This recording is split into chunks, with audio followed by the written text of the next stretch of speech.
Migration Pact, and we've also been talking about immigration, which we spoke about on the show earlier on today, on the live show earlier on today. We spoke to Pat and Toby about Leo Varadkar's misinformation, and I want to kind of get a roundup of everything, particularly the EU Pact, because people say they don't even know what they're signing up to. Well, what Ireland are signing up to. Now, we've talked in the past about the Dublin 3 regulation 2013. This is the update to the Dublin 3 regulation, which Leo Varadkar, by the way, said on Grip Media, says that a person doesn't have to apply for asylum in the first country or the first country they enter. Mind you, most people seem to disagree with him. So who's telling the porky pies? Who's the one who's actually telling the truth? Which is misinformation and what's not misinformation? Well, to give you some more details on the basics, really, of the EU Migration Pact is Senator Sharon Keogan, who's the first female councillor elected to Shannon, and she joins me. Sharon, good afternoon to you. Thank you for having me on, Niall. And good afternoon to all your listeners. But first of all, let's get to this EU Migration Pact. You said on Twitter, we will be sold out by our MEPs. Any or all of our previous vetoes on immigration, the Dublin 3 regulation 2013, will be voided based on solidarity and the strength of our GDP. We need an election now. We need a referendum on immigration. I don't think anybody would disagree with you, by the way, that we need it. Even though we don't essentially need it as such, legally need it. But I think for the sake of the people, we need a referendum on immigration, because we've now had an Amora poll and a Red C poll suggest that 3/4 of the population roughly disagree with the government policy on immigration. So we certainly do need to put it to the people, but that's not probably going to happen, not before this election anyway. But let's get to the EU Migration Pact first. What does it actually mean? Okay. When does it happen? So very simply, I mean, Ireland would have lots of laws around immigration and asylum, and I think we need to talk about those and all the treaties and laws that would have been passed in this country over the last number of years. So let's deal with the first one, is the Treaty of Amsterdam in 1997. So certain member states, of which Ireland is in Europe, they can opt in or out of EU law. So Ireland is automatically opted out of laws passed in the areas of freedom, of security and justice. So we can manually opt in or opt out in relation to that. So freedom, security and justice on the subjects of EU law. So the Treaty on the Functioning of the European Union states that freedom, security and justice includes asylum, the rules around borders, immigration policies. So when EU laws are passed in these areas, Ireland has 3 months to choose whether to opt in or opt out. And that's according to the EU Commission. Now, the EU has never forced Ireland to take in refugees or immigrants. Ireland has no obligation to take in refugees. Same as Denmark, it has an opt-in or an opt-out clause on justice and immigration measures under the Lisbon Treaty. However, Ireland has voluntarily agreed to fully participate in the EU relocation and settlement schemes set up in the response to the 2015 migrant crisis. I'm sorry for interrupting. Where does that sit with what Micheál Martin and Leo Varadkar have been telling us for the last year, that if we don't do it, that we get heavily fined? And we've seen fines given to other countries as well, of course, who haven't done that. Yeah, so where does that sit with that? Well, I mean, at the end of the day, we have to let's deal with the rest of the regulations around. So let's deal with the one in relation to the Dublin 3 regulation. So that was signed in June 1990. So the basic principle is that the first country where fingerprints are stored for anyone seeking asylum is responsible for that particular claim. So fingerprints are taken and checked against Eurodac. That's the EU database for international protection applicants. So they would show up in the system. It means that they've applied elsewhere first. Okay, so the IPO should then revoke Dublin 3 regulations to find out which country is responsible. And Ireland does not have to entertain their application if they've previously applied in another country. Okay, so However, has said we have no idea if it's done. Yeah. Yeah, we've no idea if this is done, given that we're hearing nothing about it, and if it's possible to assume that it may not be done. Then you've got the International Protection Act 2015. So the main act governing Ireland's international protection regime is this particular one. So this states you have 3 ways to remain in this state. So your refugee status on foot of persecution, subsidiarity protection status, so you don't qualify as a refugee, but risks of harm in their home country if they went back. And sometimes permission is granted then from the Minister for Justice if they don't qualify in either of the first two ways. So she or whoever the Minister of Justice can actually give permission to stay. So Section 21(2) of that Act states that the person's application is rendered inadmissible where another member state has granted refugee status or protection status to that person, or where another member state is the first country of asylum for the person. So where the person arrived in the state from a safe third country. So, I mean, look, we all know the figures in relation to what are coming into this country. We now have, I think it's 26,400.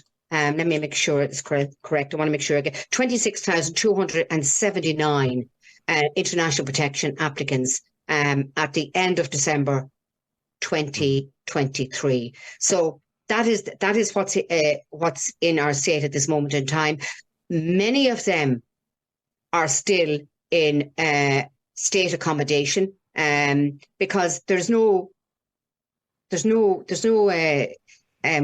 desire for the government to actually get them out of a state accommodation or direct provision centres. So at this moment in time, this government is providing accommodation and state welfare for 26,279 international. And to point out, even those who have had their asylum process approved, and some have actually more than usual, is being approved because normally most are declined. But even those who are approved are still in state accommodation, still in direct provision centres. Many of them are not even moving out. Yeah, absolutely. They're still in direct provision. But what about those that aren't approved? What about those that have had their application rejected?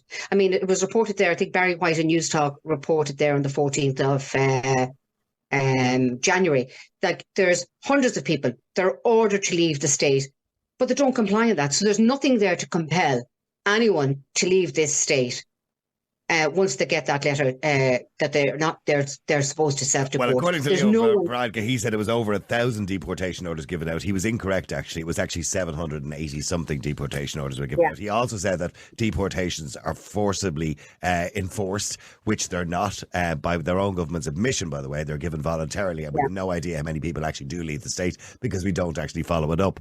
The shocking figure the other day in relation to the asylum seekers at Dublin Airport that are coming in without their documents. I mean, 75% of people coming in have destroyed those documents or lost their Leo Varadkar also says that's untrue. But can I point out, RTE reported this over the weekend, so now it seems RTE are all part of the right wing as well. So this idea that constantly we're being told these things are untrue and misinformation. You know, I mean, where do we stand with that? When Leo Varadkar is saying things like, for example, the Dublin regulation, Dublin 3 regulation has changed and that core criteria of point of entry doesn't exist anymore. And he's saying anybody saying that is basically spreading misinformation and right-wing misinformation. Now, actually, he calls it now, he's changed that now since Script have challenged him. He now calls it mainstream media misinformation. And he's the one who's telling the truth and everybody else is wrong. No, and in fact, those laws exist in this country. It's just they don't implement them, and that's the problem. They don't implement them. So let's deal with the one now that Helen McEntee actually welcomed there last week, the EU Pact on Migration and Asylum. So this was drafted by the European Parliament and the European Council. It fundamentally overhauls the asylum and migration landscape across the EU. So it introduces a solidarity mechanism. So it reflects the different challenges created by the different geographical locations, which means that countries that are further away from countries of our origin, i.e. countries far from Africa or the Middle East, will be assigned migrants who enter Europe from border countries. So under this pact, a number of migrants come into this country, and the EU basically decides the fair share based on our population and GDP. Now, we know that Ireland's GDP is famously inflated and divorced from our quality of life on account of the multinational companies using Ireland as a tax haven. So if the EU assigns us migrants based on our GDP, we will be overrun as the housing and the infrastructure simply is not there. So the first rule... sorry, Sharon, for interrupting. Why do you think a government, and you would assume that they're intelligent people, well, we'd like to assume they're reasonably intelligent people, why do you think a government are continuing to do something? It's like waking up every day and making the same mistake and expecting a different answer. When the population of the country, the people who voted for them and the people who they work for, and you work for, and we all work for in some sense, even in the media, we're here to represent those people. And the majority of those people, 2/3 of those people have said, please stop this. Why do you think they're continuing to do it every day, knowing that we're already in a huge accommodation crisis, and we've had that accommodation crisis since before this started 18 months ago, and yet we're continuing to do it with nowhere to put people, causing a division across society where we see today in Roscrea, and we'll come to that in a few minutes, where the guards are out in force, which is not a very good look for an Garda Síochána, by the way, when you only have a few protesters and you've, 500 guards all standing there in a line. It just doesn't look good. And meanwhile, by the way, Leo's over in Davos. Mary Lou is on a protest for Palestine in the middle of London somewhere, and I don't know where Micheál is. So why do you think they're continuing to this reckless immigration policy, which is reckless? To me, it is reckless, and you're right, it is reckless. But it just, I cannot fathom why they're doing what they're doing. I mean, even in what's happening in Roscrea there, and you've got to work with communities. I mean, that overreach today in relation to Garda Síochána, and what's happening there on the ground, and the heavy-handedness that's been used there in relation to moving the protesters out the way, that is not the way to do things. I mean, I've been involved in settling some of the refugees that came here into the East Meath area. I think I would have worked with various areas around the East Meath area. The East Meath, now East Coast, I have to specify the East Coast. So I would have worked in the areas from Duleek to Nore, Stamolin, Bettystown, Gormanston, and I will work with communities there. And we would have worked very effectively over the last 2 years. And obviously there is concerns with communities when large volumes of people come into the community. There is concerns.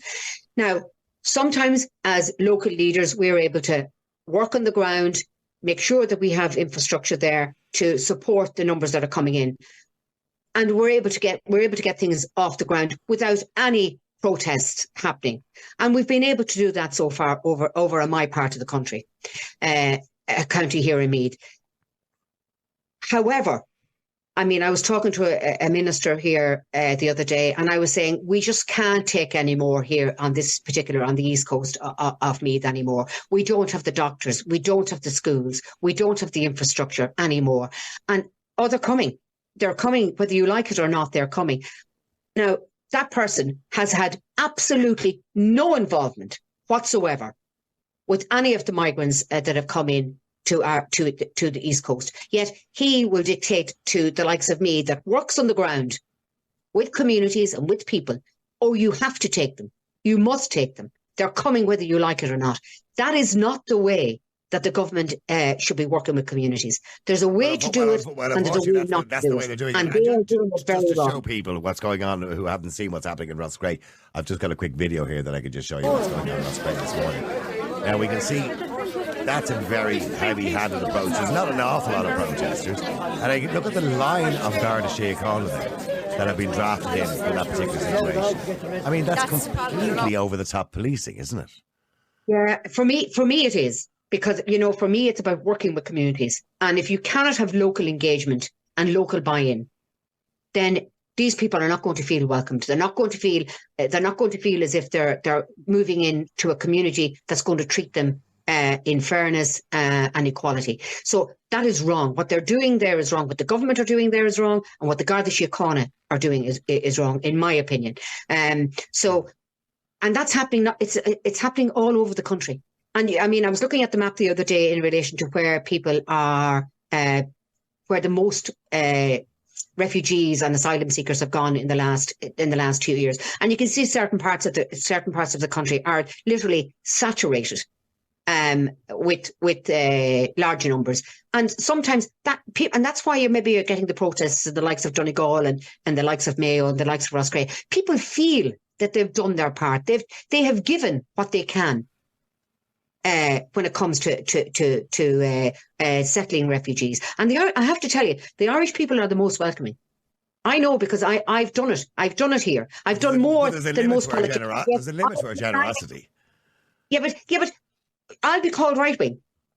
I'll be called right wing. I'll be called a fascist. I'll be called a racist. I'll be called all of those things. Yet I've done much more than any government minister or anybody in government to try and support communities to accept, work, and live together. And they have brought most of the people that have come into our area.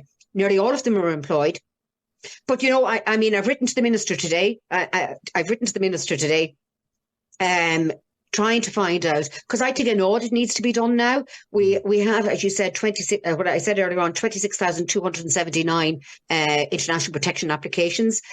We also have 105,000 Ukrainian refugees. 75 or 76,000 of those are actually getting state accommodation. So I would like an audit done on those particular the international, the temporary. A comfy corner sofa in plush green fabric. I would like an audit on them, because I know some have returned. Some have actually have returned. And some of the providers have found that they've got now empty rooms, and some of the children have been taken out of school and are now back in Ukraine. Now, so I want an audit done of every single person that has come in here over the last 2 years to make sure, number one, are they still in the country? Are they still in the country? Are they still in accommodation? And are those children still in school? So I think that's really, really important, because this is taxpayers' money. It's important that we make sure that it is getting spent correctly. And there is no fraud. What they've also done is basically say, well, you can only stay now for 90 days, or you have to go. You're on your own, or we've reduced the amount of money. Isn't that really a nonsense? Because all they've done is move the problem from the Department of Immigration to the Department of Housing now. So they have to. Let's be clear about it. After 3 months, they're not going to turf them out in the streets. So they'll go onto the housing list the same as everybody else, or get a HAP scheme. Think about this. No, they can't get the HAP. They're not allowed to get HAP. Well, they can't get HAP. They can get rental allowance. They can get rental allowance. The HAP applicants are those that can actually go on the social housing list. So people that can go on the social housing list can only get HAP. The people that are coming in from Ukraine can apply for rental allowance at this moment in time. So when you come in from Ukraine, some people and some families have been able to rent a house because there's maybe a couple of adults and a couple of children, and two families can live together, and they've actually gone out and rented a house. But you can actually get rent allowance if you are from Ukraine. So that can be done. Look, I assume we need to start putting pressure on the services that we have and the lack of services that we have. But just remember, there is 90 days. That legislation hasn't come in yet. It hasn't been voted through yet. And also, remember, the landlord is the state. So is the state going to make people homeless? Think about that for 1 minute. What's going to happen after the 90 days? Will the state make these people homeless? I do not believe they will. No, they won't. So I think that is just a smoking screen as far as I'm concerned. Okay. Because the landlord essentially is the government. Okay. What about the government? The fact that they're not willing to cap numbers. Leo Varadkar once again said the other day that they would be unwilling to cap numbers. There is no limit. He said the quote was, he doesn't have a figure. So in other words, there's no limit. And yet the same man only 6 weeks ago said that there's a capacity in this country. We're now at capacity. In other words, he said Ireland was full. He just said it in fancy words. So, I mean, he's 1 minute he's saying that the country is full. Oh, we have enough people in it. We can't accommodate anybody else. And then he's saying, 6 weeks later, he has no figure in his head. In other words, we're going to just keep doing it. Yes. Look, to me, it is unsustainable. It's unsustainable policy. I think they need to look after what we have at this moment in time. I think there's over 700 people down in Stravali, is it there, where they have the tented city down there? Yeah. And throughout the Dublin and throughout towns, you can see tents flying up all over the place. And to be quite, never mind having international protection applicants or Ukrainians in tents, even our own. I don't like to see anybody in a tent. It certainly doesn't. No, it doesn't sit right with me. Whether it's an Irish person in a tent or a direct provision person in a tent, there should be nobody in tents in this country. End of story. Now, there's going to be a massive fallout between Darragh O'Brien and Roderick O'Gorman coming later this year, because there's money being set aside there for Roderick O'Gorman to go ahead and build accommodation for the temporary protection applicants that came in from Ukraine. I think, and they're looking to build modular homes, and they're going to be put on outside towns or in towns or wherever over the next 12 months, and they will be spearheaded ahead of people that have been on housing lists for maybe 10, 12 years.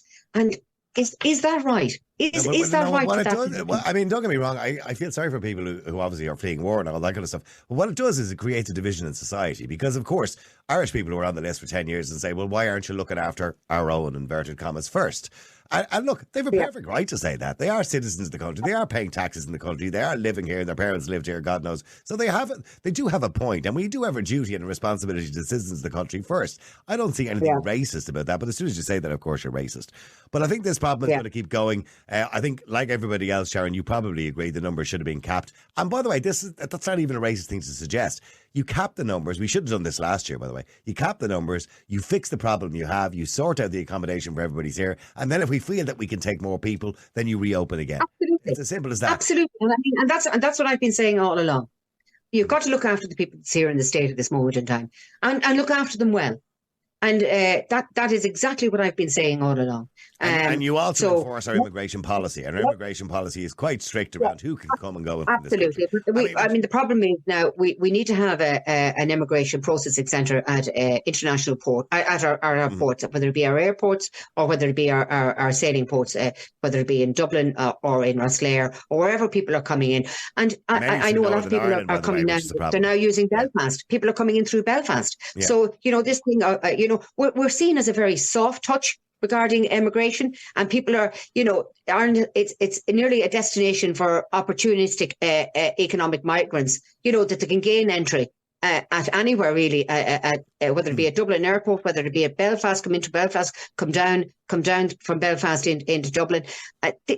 Really, we are too soft. They're not going to stay in Northern Ireland because there's nothing up there. There's nothing in Northern Ireland for them. They're not going to get the same opportunities in Northern Ireland that they get here. But they're not going to get the same opportunities. But they're coming in through Belfast and coming down into Dublin to seek international protection. So we have to get tough on our borders. That's my final question, just in relation to immigration. Sorry, Sharon, for rushing, but that's my final question in relation to immigration. Leo Varadkar, in his letter to the Irish Independent, said this idea that it's a myth that Ireland has open borders.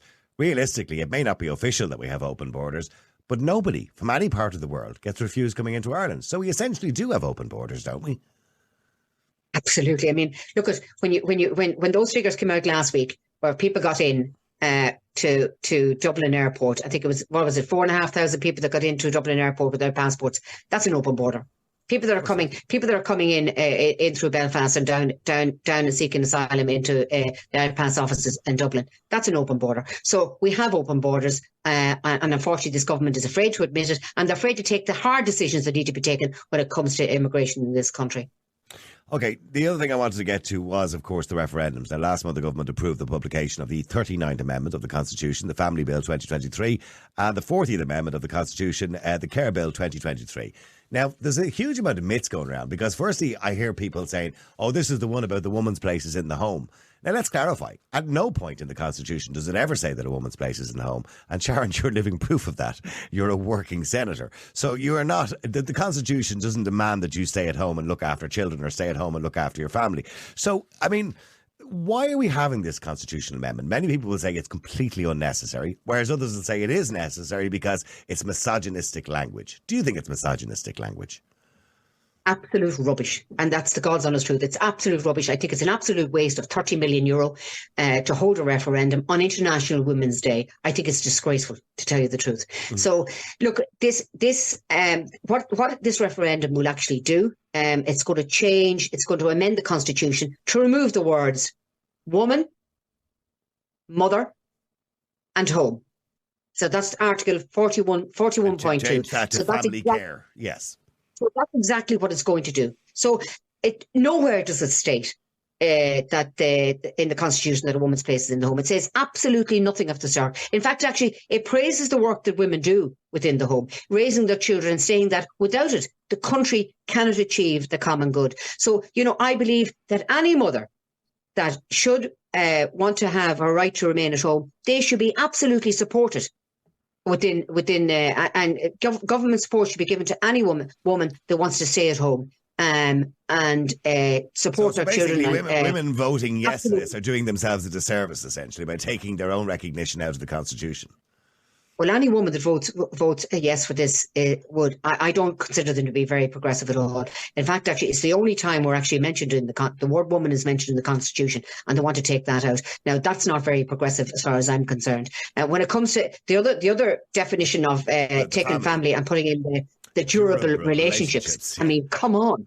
I mean, absolutely ridiculous. Where? In fact, actually, they haven't even defined what this durable relationship is. But you I'm and not I surprised. have a durable relationship. I've spoken to you on many occasions. We have a durable relationship, probably. Yeah, but you're not getting half of what I own in life. And this is the type of thing that, you know, what is a durable relation? I mean, this government has a huge inability to define so many words in the current legislation programme. The word hate, they haven't defined that, or hate speech. Well, they can't even define woman anymore. You ask politicians to define what a woman is. Some of them can't even define what a woman is, or are afraid to define what a woman is. So, like, can I just point out, we have it on the back of our Niall Boylan podcast mugs here. Very good. A woman is an adult human female. There you go. Fantastic. Well, a lot of politicians do actually have difficulty in defining what that word means. But look at very durable relationships. That's going to be, you know, a very sticky combination to describe and to define. So does it mean long-term, people that are in a long-term relationship? Does it mean polyamorous? Does it mean a quad? Does it mean a man with 6 wives? You know, what will it mean for family reunification, for immigration? You know, Neil Richmond was quite clear about that it would be beneficial for family reunification. Absolutely. How many more people will suddenly become eligible to come to Ireland? Currently, at the moment, family reunification is an average of 20 people. Carl Dieter spoke about this on the air recently. So it's an average of 20 people per person. So that family reunification could really be extended to 60 or 70 if we change it to durable relationships, because that could basically mean that anybody who comes here could say, well, I want my brother's friend over. He's in a durable relationship with me. And I mean, and if you ask the government to put a figure on that, they probably won't be able to put a figure, because they won't have a clue in relation to, well, how many more people are going to become more eligible to come to Ireland based on this so-called durable relationship. So look, to me, it's an absolute waste of money. It's a distraction from what the government should be doing in relation to housing, in relation to immigration, in relation to cost of living. And even you can see the amount of businesses that are closing up and down the country, right, left and centre. So there's a lot of problems out there that this government need to focus on, rather than putting this silly referendum to people on the 8th and the 8th of March. Just one final thing on that. I definitely voting. The one thing that's been pushed, the Irish Times mentioned it as well in an article over the weekend, that the reason they wanted people to vote yes for the family part of it is to recognise the role of single parents in this country. Do you believe that single parents are not being supported or unrecognised in this country as a family? Absolutely not. I mean, family. We have this fabulous statue in our town. As you come into Tralee, there's this beautiful family statue. It has a man, a woman, and three children, I think it is. Yeah, 3 children. Mm. And I remember at the time it went up in 2013. And there was a little bit of contention at the time whether that should go up, because it didn't represent some people's families, but it represents all our families. As far as I'm concerned, a family is not just that woman and that child. A family is all about a community, and it takes a community to raise a child. A single mother is never really on her own. She might have the backup of her own family, but there's, this is a good thing about Ireland. We always support each other in this country. We all know each other. We all support each other. And to me and the people that I represent, I treat all the people in my community as family. So, I would be very surprised if there's a single woman out there today that feels so alone that she feels that she has to get rid of the word woman. In fact, actually, there'll be no compulsion on this government to actually do anything for her if this wording is taken out. Absolutely no compulsion. And just finally, in relation to that referendum, to look after her and to look after her children in the home. We've also seen in the news in that referendum that Roderick O'Gorman more or less insisting that NGOs support the yes campaign vote, and if they don't, they need good reason why they shouldn't, which seems quite threatening in relation to funding, a lot of people have said. Do you believe that was quite a horrendous thing for him to say? Now, it was quoted as being how to behave and what to do in order to get government funding. Then, to be quite honest, I think that's a very sad day for democracy in this country. NGOs should be allowed to make up their own mind in relation to this legislation and this referendum, and they shouldn't be driven out to push something in the front door that the government can't get in the back door. So what I would say is that it is grossly undemocratic for Roderick O'Gorman or any government minister to tell the NGOs in this country how they should be out there giving the message to the people in relation to this referendum. It's a very simple referendum. So people they'll either vote yes or vote no to change, to amend, to vote for the amendments. And I would be asking people to vote no on both of them. And I think there's a number of senators, a number of TDs out there that will be calling on the same. Well, listen, thank you very much indeed. And I appreciate you coming on to talk to us today. I think you've got the message clearly across there. Sharon Keogan, thank you very much indeed. Thank you. The multi-award winning Niall